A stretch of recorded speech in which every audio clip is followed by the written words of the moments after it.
Hello guys, welcome to my channel in my kitchen workshop. Fast upgrade on the video I did last time. So basically here's the battery which I repaired.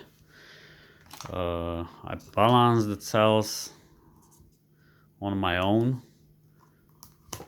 and did some cycles, fully charged, 4.2 each battery, and now I measured all of them are 375.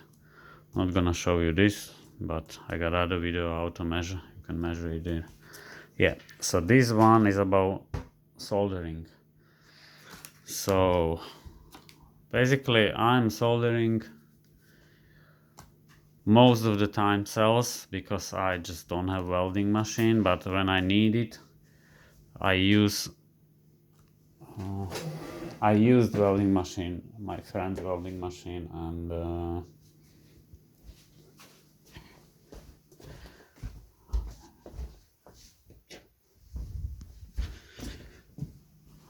basically, of course, most of the people will say welding. Most of the people will say. So for example, when I do battery like this, there is no chance to solder it, right? So you have to weld it. Most of the time for the laptops, when the BIOS battery is empty. So this is welding, right? Now, for example, when I source the battery from something which I soldered, right? So it's much easier for me to solder them because I don't have welding machine on my own, so I wanna do things fast, and I'm doing the things once a month, twice a month. But this is a special case, this battery, which failed because it's bending, hanging like this, bumping up and down, bending in the middle. So this nickel strip, this one I cut it by chance because I didn't check both sides. You can go and see that video, previous video. My camera is probably not clean. Can't focus here.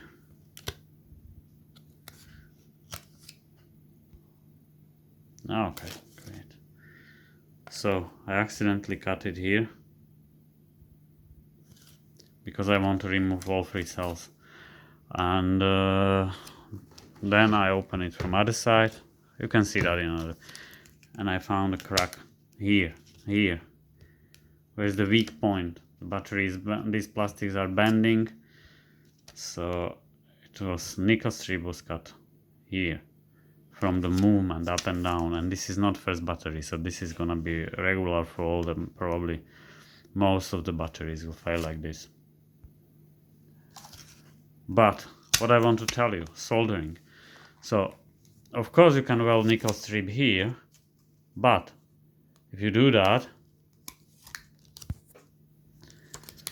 the probability that nickel strip will fail again is very high, because that nickel strip is not that flexible, very thin, and it can crack again like this one.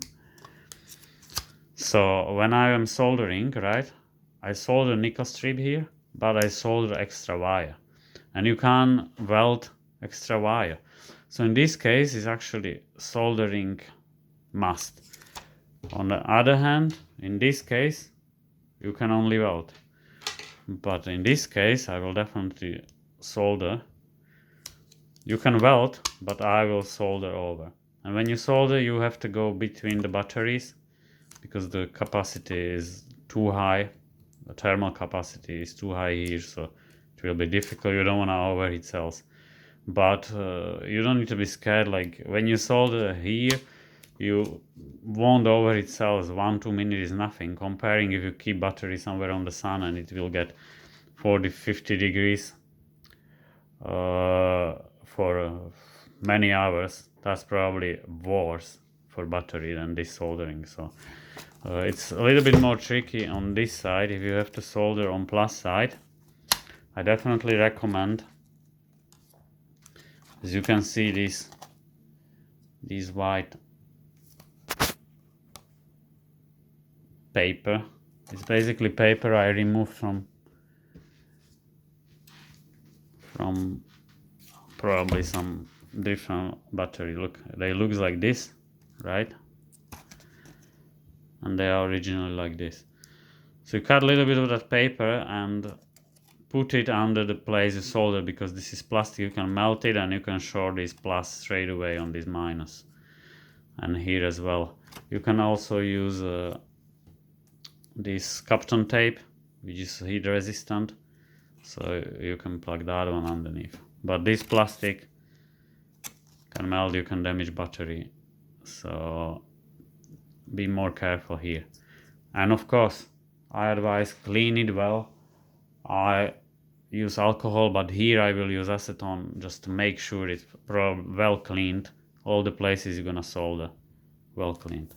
So I'm soldering for 35 years, so for me it's fastest. And as I said, I don't have welding machine. I was looking at, but for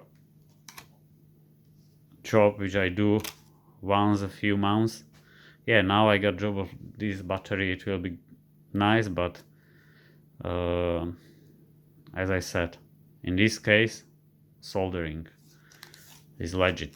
So strongly advise, do it with wire, and this way your battery shouldn't fail.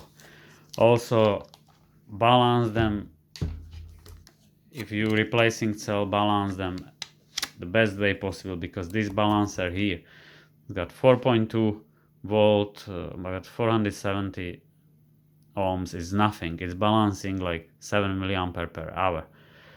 For to balance battery properly, like when you got 1 ampere different, you will have to fully charge battery for a week, 2, maybe month, which is ridiculous. So it doesn't make any sense. Those balancers actually are culprit in my opinion.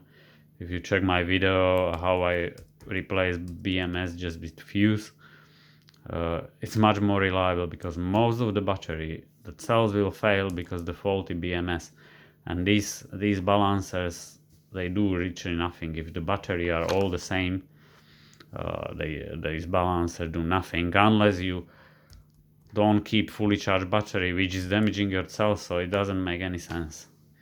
Okay guys, thanks for watching. I hope it helps. Hope you can hear me. If not, get some decent speakers, because I'm just in the rush. Thanks for watching. If you can subscribe, I will appreciate that. It will really help. Bye.